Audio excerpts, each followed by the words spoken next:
Christy Nelson has lived here for 28 years. She had always seen the homeless walking around town, but it wasn't until 4 years ago that it really hit home.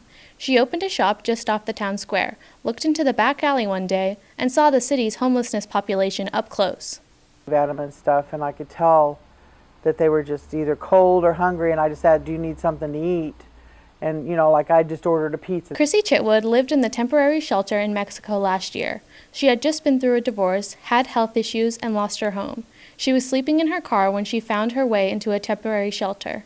The problem? The shelter's location moved all the time. It was kind of frustrating for 1 week, one church, and then the next church, and sometimes there was one point where they didn't have any volunteers that they had to put me up in a hotel. A solution is a permanent location. The community groups have been working for about a year to find a permanent location. The churches and other nonprofits in town would get calls asking if there was a place for homelessness or displaced people to go. They had to redirect them to Columbia or Fulton.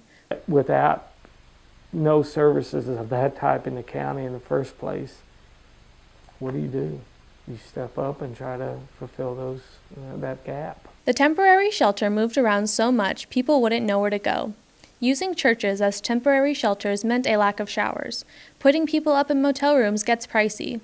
The permanent shelter would solve those problems. Chitwood is back on her feet now. She plans to volunteer at the new shelter to help others get there too. She knows the mental cost of being homeless. I mean, it plays on your conscience and your worth. Because you feel like you have to keep this secret and not to let anybody know. And the shelter is getting ready to open for the 2 coldest months of the winter.